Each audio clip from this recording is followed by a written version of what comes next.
He saved the alien woman's life, then learned the disgusting truth about why she was hunted. The distress beacon screamed across 3 frequencies simultaneously, and that was what made Elias pause. 1 frequency meant equipment failure. 2 meant genuine emergency. 3 meant someone wanted to be found very badly, or someone wanted to make absolutely certain they weren't ignored. His fingers hovered over the navigation console in the cramped cockpit of the Mendel, his stolen research vessel barely larger than a cargo shuttle, its hull plating still bearing scorch marks from his escape from the Kepler station 6 months ago. The beacon pulsed again, insistent, originating from coordinates deep in the asteroid field of the outer fringe, where no legitimate traffic had any business operating. Elias ran one hand through his dark hair, feeling the weight of exhaustion in every movement. Getting involved meant risk. It meant questions. It meant the possibility of corporate scan sweeps, or worse, recognition. He'd fled mainstream science specifically to avoid entanglements, to work alone where his research couldn't be weaponized, couldn't be twisted into something that betrayed everything he believed about the sanctity of life and knowledge. But 3 frequencies, someone was desperate. "Damn it," he muttered and adjusted course. The Mendel's sensors painted the scene long before visual confirmation. Elias leaned forward, gray-green eyes narrowing as data scrolled across his screens. 5 ships in tight pursuit formation, their signatures unmistakably corporate, military-grade containment vessels, the kind used for biohazard scenarios. They were firing, not to disable, but to kill. Energy signatures bloomed in crimson across his display as weapons fire tore through the vacuum, all of it directed at a single fleeing target. He brought up the target's bioscan and felt his breath catch. Humanoid. Definitely humanoid, but the cellular structure was wrong. Exotic amino acid chains, bioluminescent proteins woven through the dermal layers, a cardiovascular system that operated on principles he'd only seen in theoretical models. Zyvari. He'd never encountered one in person, only in classified research documents he'd borrowed during his final days at Kepler. The species was rare this far from the galactic core, enigmatic, their society built around collective biological imperatives he'd never fully understood. His sensors flagged something else, a secondary reading buried in the bioscan, anomalous, potentially dangerous. The system offered no further clarification, just that clinical warning pulsing yellow at the edge of his screen. The corporate ships intensified their barrage. Whoever was flying that small craft had skill. The target wove between asteroids with desperate precision, using every fragment of rock as cover, but they were wounded. His thermal readings showed atmospheric venting, and the flight pattern had the jerky inconsistency of failing systems. This wasn't capture protocol, this was execution. Elias made his decision in the span of 3 heartbeats. His hands moved across the controls with the economical precision of someone who'd spent too many years working alone, activating the experimental cloaking field he'd been refining for the past month. The technology was unstable, untested beyond simulation, but it bent electromagnetic radiation around his ship's hull just enough to create a ghost on sensors. There, but not quite real. He brought the Mendel screaming into the firefight. The corporate ships registered his presence too late. Elias matched velocity with the fleeing craft, opened his external cargo grapple, and locked onto the damaged vessel's hull. The small ship shuddered in his grasp. Weapons fire shrieked past, close enough that his hull plating screamed warnings about thermal stress, and then he was accelerating hard, dragging his prize away from the ambush site while his cloaking field stuttered and failed. Proximity alarms wailed. Elias killed his running lights and dove into the densest part of the asteroid field, trusting his reflexes and the Mendel's maneuverability over his pursuer's firepower. Rock fragments hammered his shields. His sensors showed the corporate ships falling back, recalculating, and he used those precious seconds to activate the emergency airlock sequence. The exterior cargo bay pressurized. Elias was already moving, leaving the cockpit, and racing down the narrow corridor to the medical bay. His research vessel had been designed for long-term biological study, which meant the medical equipment was far better than anything found on ships 3 times the Mendel's size. He activated the trauma scanner and waited, his heart hammering against his ribs in a way that had nothing to do with exertion. The inner airlock door opened with a hiss of equalizing pressure. She fell forward onto the deck plating, and Elias caught her on instinct. The first thing he registered was warmth. Her skin was hot against his hands, far hotter than human normal, and it glowed faintly in the medical bay's dim lighting. Magenta.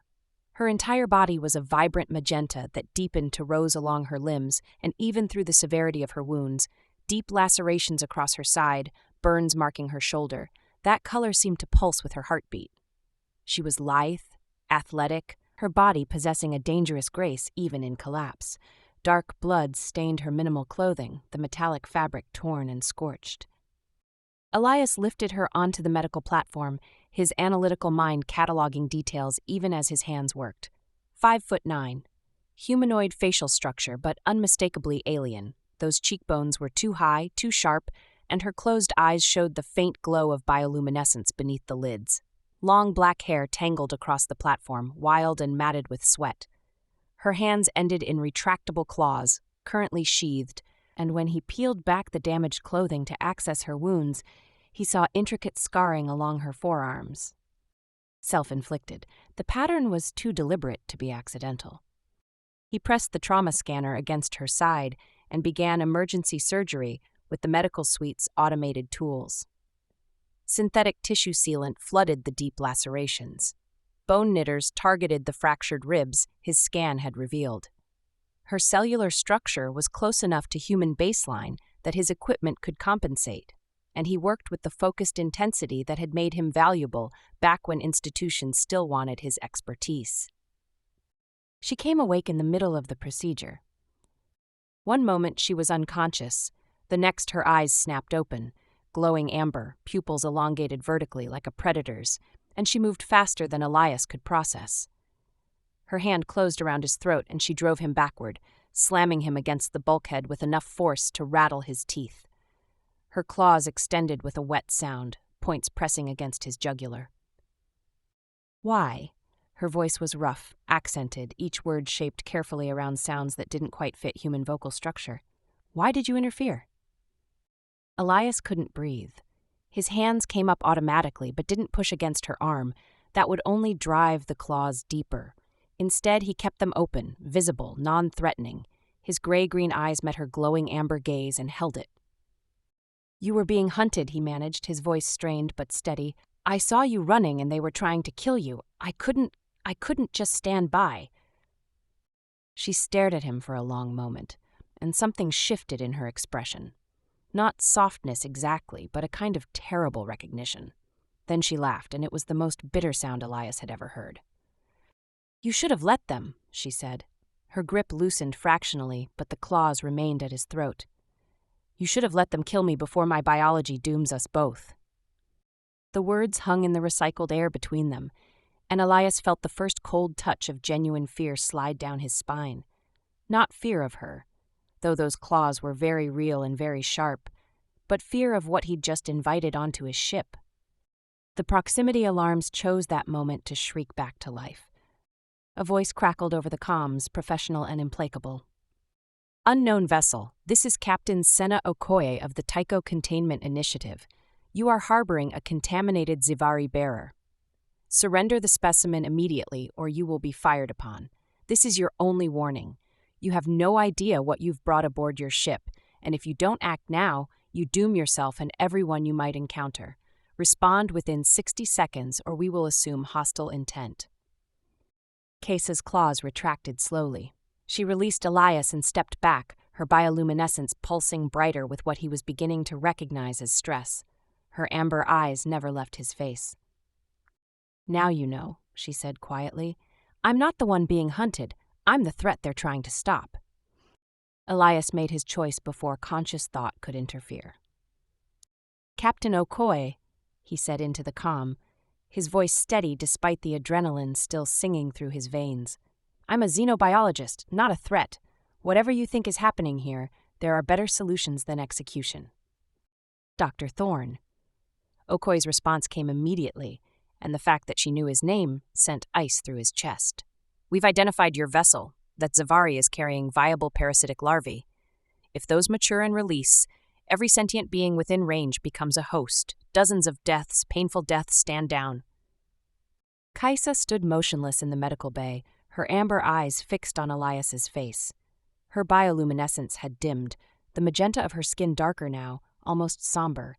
She looked like she was waiting for him to make the rational choice. Elias's hands moved across the navigation console. "I'm sorry, Captain, I can't do that." He engaged the experimental jump drive. The Mendels screamed in protest. Reality twisted sideways. Elias felt his stomach drop as the universe folded around them, and then they were elsewhere, unmapped coordinates where stellar radiation made tracking nearly impossible. The ship shuddered back into normal space. Alarms wailed about drive stress. Elias shut them down one by one, and when silence finally returned, he became aware that Kaisa had moved closer. She stood behind his command chair, one clawed hand resting on the headrest, close enough that he could feel the heat radiating from her body. "Why?" she asked, genuine confusion replacing accusation. "You heard what she said." Elias turned to face her. Up close he could see details he'd missed during surgery, the way her bioluminescence pulsed with her emotional state, the elegant line of her neck, the intelligence in those glowing eyes, sharp and unexpectedly vulnerable. "I know you're injured and being hunted," he said. "I know someone is trying to kill you instead of help you. That's enough for now. You're either very brave or very stupid. I've been accused of both." He stood, suddenly aware of how close they were in the cramped cockpit. She was nearly his height, and she smelled like something he couldn't quite identify. Organic, alien, with a faint metallic undertone. "Let me finish treating your wounds, then you can tell me what I've actually gotten myself into." Something shifted in her expression. Not quite a smile, but a loosening of rigid control. She followed him back to the medical bay. Over the next 3 days, as the Mendel drifted through unmapped space, Elias began to understand the shape of the horror Okoye had referenced. Kaisa's wounds healed with startling speed, but as the external damage faded, Elias noticed something else. Dark patterns beneath her magenta skin, visible along her sides and lower back. They moved, shifted, pulsed with a rhythm distinct from her heartbeat. He was running a cellular scan when she caught him staring. "You see them," she said. "What are they?" Kaisa sat on the edge of the medical platform, wearing clothes he'd fabricated from ship stores. She looked down at her own body, at the dark patterns visible through her skin, and her bioluminescence flickered. "Breeding chambers," she said, her voice clinically precise.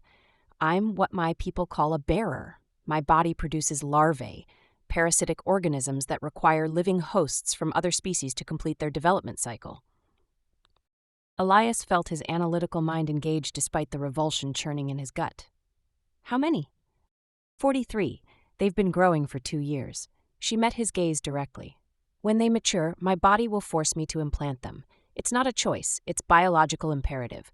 The hosts die over several weeks while the larvae consume them from within, conscious, aware, feeling everything." The words settled between them like a physical weight. Elias stepped back, needing to process. His entire career had been built on the belief that biology could be understood, manipulated, improved. "You've been running," he said slowly, "trying to stop it." "For 2 years. Kaisa's clawed fingers traced the scars on her forearms. "I tried to remove the chambers myself, 4 times, each time I failed. Zivari biology doesn't allow self-sterilization. We're designed to perpetuate the species regardless of individual will." Her voice remained steady, but her bioluminescence flickered. "I never chose this. I was designated bearer when I came of age. It's considered an honor, but I watched what happened to the hosts, and I—" She stopped, drew in a breath. "I couldn't. I can't. But I also can't stop what my body is programmed to do, so I've been searching for another option. Any option. And people like Okoye have been hunting me to prevent the inevitable." Elias moved to his workstation, pulling up his xenobiology database. "There has to be a solution. Gene therapy, surgical intervention." "Without killing me?" Kaisa's laugh was sharp. "I've tried. Every exile scientist in the Fringe has tried. The chambers are integrated with my cardiovascular and nervous systems. Remove them and I bleed out, sterilize them and my immune system fails. Then we rewrite the programming itself. Elias brought up molecular models, his hands moving rapidly. If it was designed, it can be redesigned. He felt her presence before she touched him. She moved to stand beside him at the workstation. When her clawed hand settled on his, stopping his frantic scrolling, he felt heat spread up his arm. "Why are you doing this?" she asked quietly. Elias turned his head. Their faces were close now, close enough that he could see the individual patterns of bioluminescence beneath her skin, like living constellations. Her amber eyes searched his. "Because you're a person trapped by biology you never wanted," he said. "Because the alternative is accepting that you're beyond help, and I don't believe that." He stopped himself before he could admit the rest, that he found her remarkable, that her intelligence matched his own, that when she touched him, he felt less alone than he had in years. Kesa's thumb traced across his knuckles, a gesture so gentle it contradicted everything about her claws. "You're going to regret saving me," she said, but there was no conviction in the words. "Probably." He managed a tired smile. "I've made a career of questionable decisions." "Tell me about them." So he did. As the Mendel drifted through empty space, Elias told her about Kepler's station, about the weapons research they'd wanted him to develop, about his refusal and flight. Kaisa listened, her hand resting on his, and when he finished, she shared her own story. She told him about Zyvari collective culture, about growing up knowing her body would be claimed for species survival. She told him about the moment she first understood what that meant and felt revulsion instead of pride, about the hosts she'd seen in breeding facilities, about the night she fled her homeworld. Hours passed. They moved from the workstation to the small galley, where Elias synthesized food compatible with her biology. She ate cautiously, and he found himself memorizing the way she moved. Precise, controlled, beautiful in a way that had everything to do with the person underneath. "What does your species believe about choice?" she asked suddenly. "We value it," Elias said, "individual autonomy, the right to determine our own paths. It's fundamental to human dignity." "It sounds lonely." "It can be." He set down his utensil. "But the alternative, being defined by collective need, by biological imperative, that sounds like prison." Kesa leaned back in her chair, and for the first time since she'd woken on his ship, she looked almost relaxed. "It is," she said quietly, "but at least prisoners know they're confined. My people call it honor." The conversation continued into the ship's night cycle. They talked about his research, her observations of other species, the nature of consciousness and connection. Somewhere in those hours, something shifted between them. Not attraction, not yet, but recognition, understanding. The beginning of something neither had expected. When Kesa finally retired to the small cabin he'd prepared, she paused in the doorway. "Elias," she said, using his name for the first time, "thank you for not seeing me as just the monster I carry." He watched her disappear into the cabin and sat alone in the galley for a long time afterward, staring at his hands where hers had touched him, feeling the warmth that lingered. Then he returned to his workstation and began drafting an encrypted message to the one person who might be able to help, even if contacting her meant risking everything he'd built in exile. Dr. Yael Curry had taught him that some problems demanded terrible solutions. He was beginning to understand she might be right. The abandoned research station hung in the void like a derelict memory, its skeletal framework visible against the distant nebula. Elias brought the Mendel into dock with careful precision. Dr. Curry's encrypted response had been brief: coordinates, a time, and a single word: come. Kesa stood behind him, her presence a familiar warmth now. She was quiet, her magenta skin darker than usual, amber eyes fixed on the station with resignation. "You don't trust this," he said. "I don't trust anything that seems too easy." Her clawed hand rested on his chair. "Your mentor agrees to help, asks no questions. That's when the trap closes." "She's the best geneticist I know, if anyone can find a solution." "Then we go." Kesa's bioluminescence flickered. "Whatever happens, we tried." The station's airlock cycled with a mechanical groan. Emergency lighting cast harsh shadows as they moved down the corridor. Kesa walked with predatory silence, her body coiled despite her outward calm. Dr. Curry waited in the primary laboratory. She looked older than Elias remembered, silver hair pulled back severely, dark eyes alert. She wore outdated lab equipment like armor. "Elias," she nodded, then studied Kesa. "And you must be the bearer causing so much trouble." Kaisa's claws extended fractionally. "I didn't ask to cause trouble." "No one ever does." Kuri gestured to equipment spread across her workstation: scanners, gene sequencers, synthesis chambers. "I've reviewed your data. The larvae chambers are integrated at the cellular level. Any attempt to remove or sterilize them triggers cascading failures." "I know," Kesa said quietly. "I've tried. But nothing is truly unbreakable. Your people engineered this biology. That means it follows rules, and rules can be rewritten." Kuri pulled up molecular models. "I've developed a gene therapy that targets the chambers specifically, forces them into accelerated necrosis while simultaneously suppressing your immune response. It's brutal, but it might work." "Might?" Elias felt cold spread through his chest. "What are the survival odds?" 30%, maybe less." Kuri met his gaze without flinching.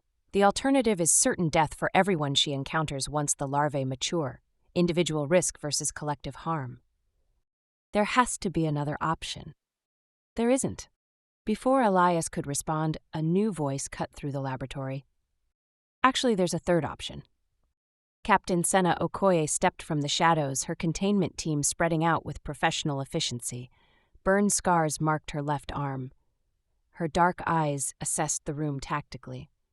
"Dr. Kuri alerted us to your arrival," Okoye said. "Before you feel betrayed, understand.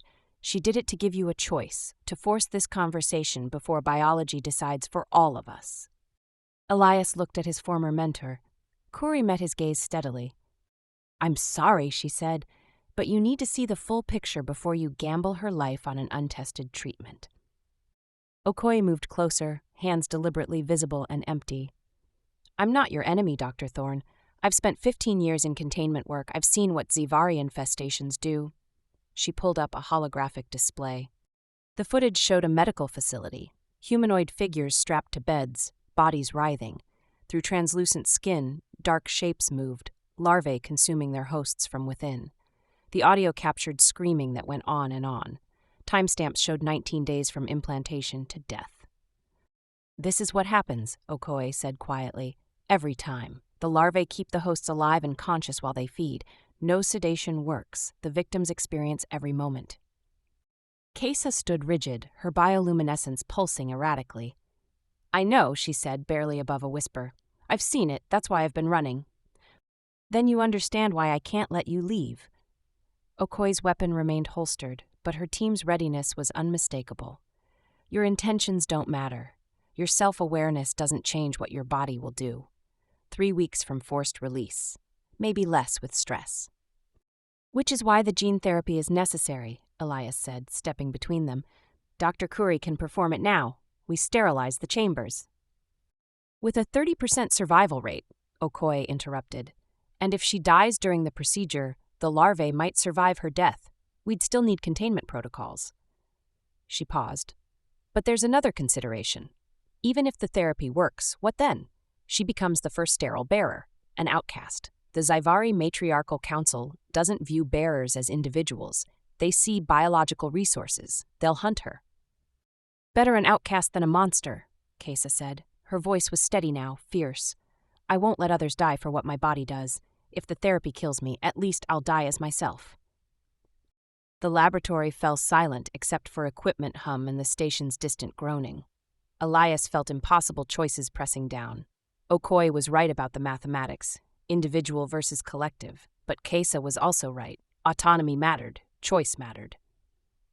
"How long do we have?" he asked Kuri. "If we're attempting this, it should be now. Her stress hormones are elevated. That accelerates maturation." Kuri's hands moved across her equipment. "Once I begin, there's no stopping it. The chambers die, or her body does."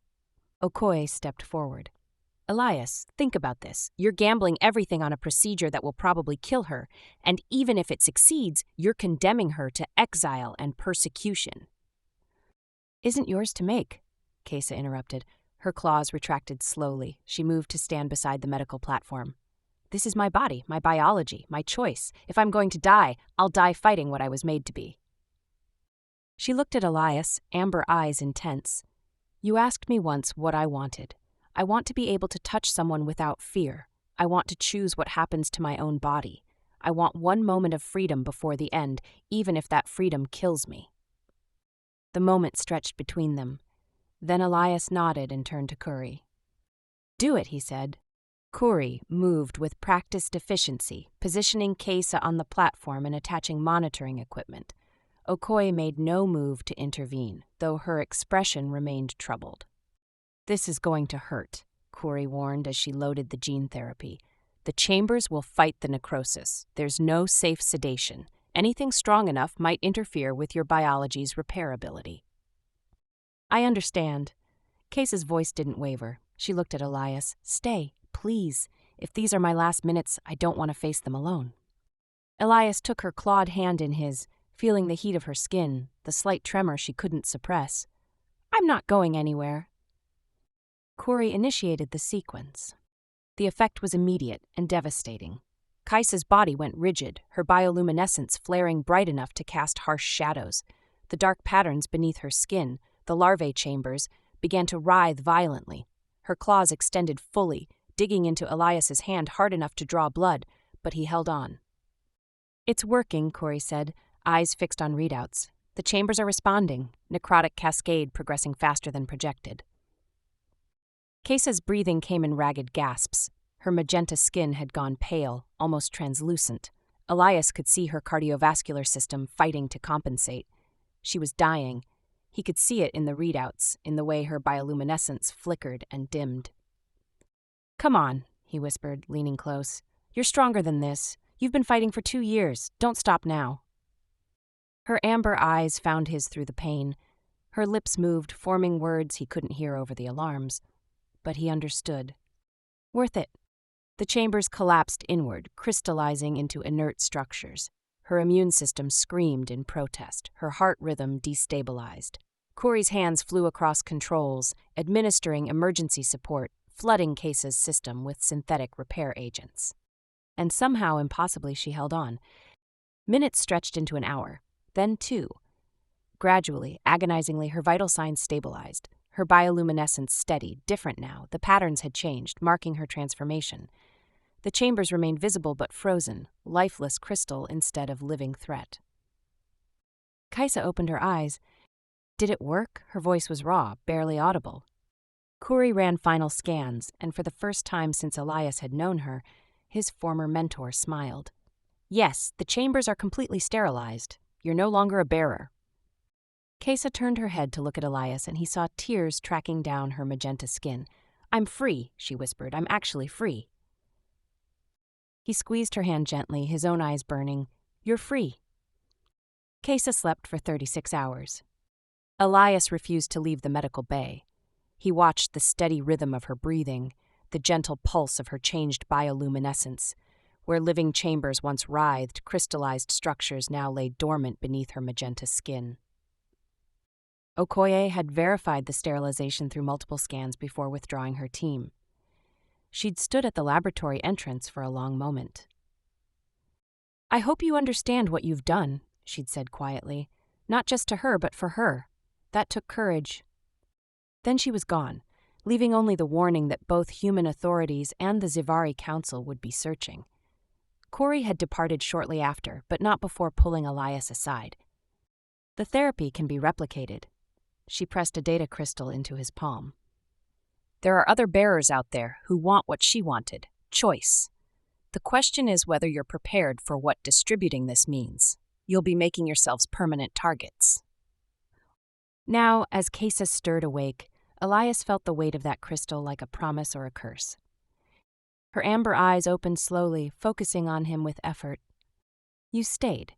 I told you I would. He helped her sit up, offering water. How do you feel? Different. She looked down at the crystallized chambers visible through her skin. Empty, but not in a bad way. Like something that was always screaming inside me has finally gone quiet. She touched the dark patterns along her side. I'm really sterile? Completely. Your biology has stabilized. Elias couldn't keep the emotion from his voice. You're free, Kesa, actually free. Tears tracked down her magenta skin. She reached for him with trembling hands, and he went into her embrace carefully, mindful of her weakness. Her warmth against him was gentler now, more sustainable. "Thank you," she whispered, "for seeing me, for believing I was worth saving."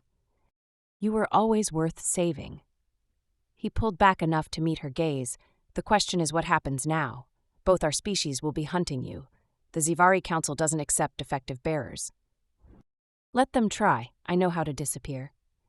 Or, Elias withdrew the data crystal, holding it between them. "We don't disappear. Corey gave me the complete therapy protocols. We could take this to other bearers who want to escape. That would make us fugitives forever." "We're already fugitives." He turned the crystal over. "But this would give us purpose. How many bearers are out there like you, trapped by biology they never chose, desperate for another option?" Kesa was quiet, her bioluminescence pulsing with thought. "I know of at least 7, scattered across the fringe, searching for solutions that don't exist yet." Her clawed hand covered his. "If we do this, we declare war against the Zivari Council and every authority that sees bearers as controllable threats. We become symbols of rebellion." "I know.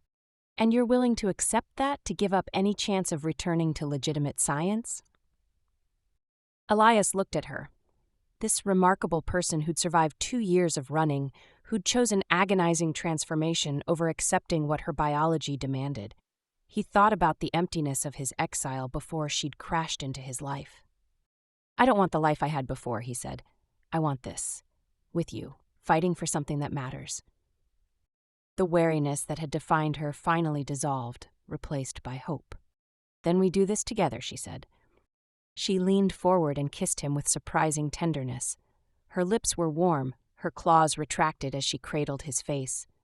Elias felt himself respond, one hand moving to her waist while the other clutched the data crystal between them. When they separated, both slightly breathless, Kaisa's bioluminescence had brightened to something radiant. "I've wanted to do that since you first refused to see me as a monster, but I couldn't, not while I was still carrying them." Her thumb traced his jawline. "This is the first time in 2 years I've been able to kiss someone without fear." "Then we should probably do it again," Elias said, and she laughed, the first genuine, unguarded laugh he'd heard from her, before pulling him close once more. They spent the next week preparing. Kaisa regained her strength rapidly. Elias modified the Mendel's systems to accommodate 2 people long-term. They plotted coordinates for the scattered bearers Kaisa knew, establishing contact through encrypted channels. The responses came slowly at first, cautious and desperate, but they came. Vesa, hiding on a mining colony and contemplating suicide. Rhine, who'd been running for 3 years and had nearly given up hope. A young bearer barely past designation age, trapped in a breeding facility and begging for help. Each message reinforced their decision. Each name represented a life trapped by biology, someone who deserved the choice Kaisa had fought for. On the 8th day, they prepared to depart. Elias ran final diagnostics while Kaisa secured supplies. They moved around each other with practiced ease now, their collaboration natural. As Elias completed the pre-flight sequence, Kaisa moved to stand beside him in the cockpit. She watched the stars through the viewport. "Do you think we can actually do this?" she asked. "Change things for bearers across the fringe?" "I think we can try." Elias reached for her hand, threading his fingers through hers. "We have the therapy. We have the coordinates. We have each other." A revolution. Kaisa tested the word, and her bioluminescence pulsed brighter. Better than running, better than hiding. She turned to face him fully, her amber eyes intense. "You need to understand something. What we're doing won't be safe. They'll hunt us. They'll try to kill us or capture us and make examples of our defiance." "I know." Elias squeezed her hand. "But some fights are worth the cost.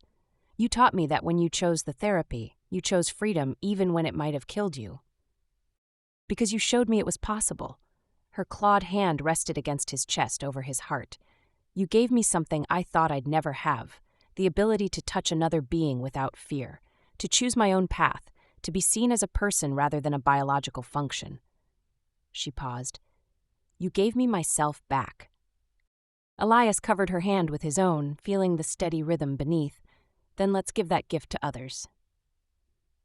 They engaged the engines together, their hands on the navigation controls side by side.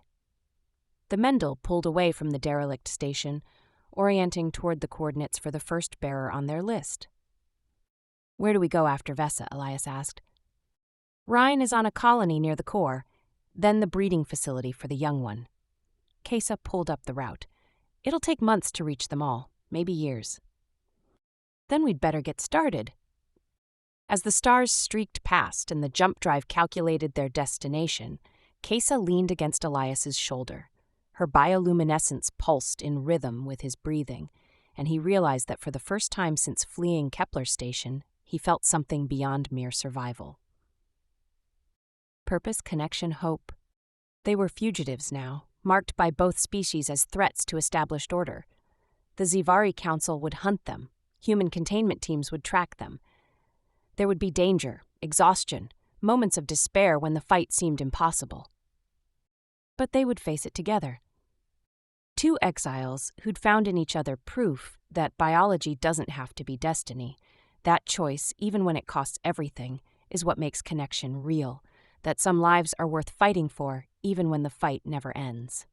The Mendel jumped, and they disappeared into the void, carrying with them the dangerous knowledge that could free an entire underclass of bearers from biological tyranny. Behind them, the research station drifted in silence. Ahead, the first bearer waited, desperate and hopeful. And beside him, Kesa rested her clawed hand over his on the controls, warm, alive, and finally impossibly free.